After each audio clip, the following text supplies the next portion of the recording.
Hello, and welcome back to the showcase at Alden District Library. During the month of July, we have a collection of Great Lakes maritime history and memorabilia on display. The Great Lakes have great ships. From the days of the native tribes paddling their canoes on these giant freshwater lakes to today's freighters that are 1,000 feet in length, these waters have been used for centuries to move people and goods. The history of shipping on the Great Lakes stretches back to the late 1600s, beginning with wooden sailing vessels and progressing through the decades to steam-powered wood ships.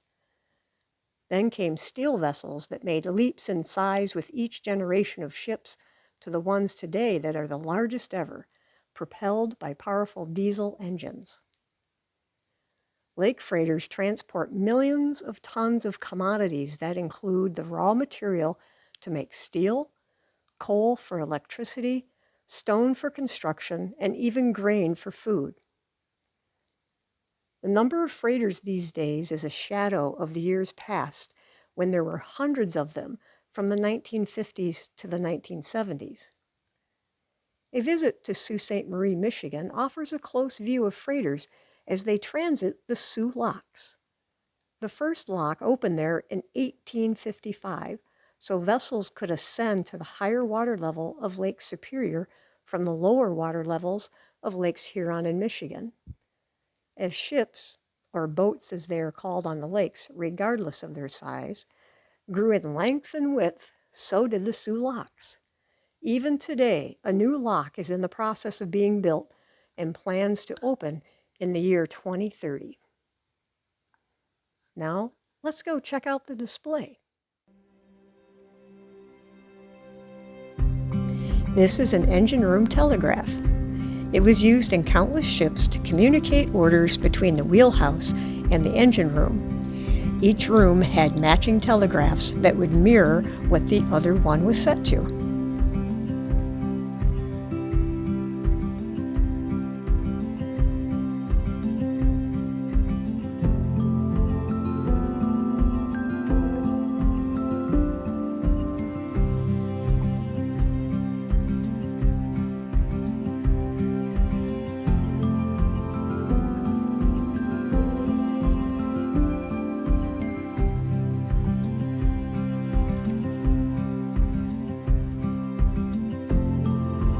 This model of the freighter Maple Glen was made in 2010. The Maple Glen sailed from 1960 until 2002. It represents the classic profile of a lake freighter with the wheelhouse and living quarters at the bow, engine room and more living quarters at the stern, and a large cargo area in between.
This is a scale model of 600-foot-long freighters that regularly traveled the lakes from the 1910s to the early 1970s.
These collector's mugs feature ships that were well known in the glory days of inland lake shipping. Though not as widely available as they were in years past, with some searching around, these mugs can still be found.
I hope you enjoyed the display and that someday you get to visit the Soo Locks to experience up close the awe of the freighters, as well as take a boat tour through the Soo Locks. You can also explore an actual Great Lakes freighter by visiting the museum ship Valley Camp. For more information about the Soo Locks and the Visitor Center, as well as the museum ship Valley Camp, visit the websites posted here. Please come back next month when we have a display of carved elephants collected by Cassie Axtell. As always, take care and enjoy the beauty and uniqueness around us.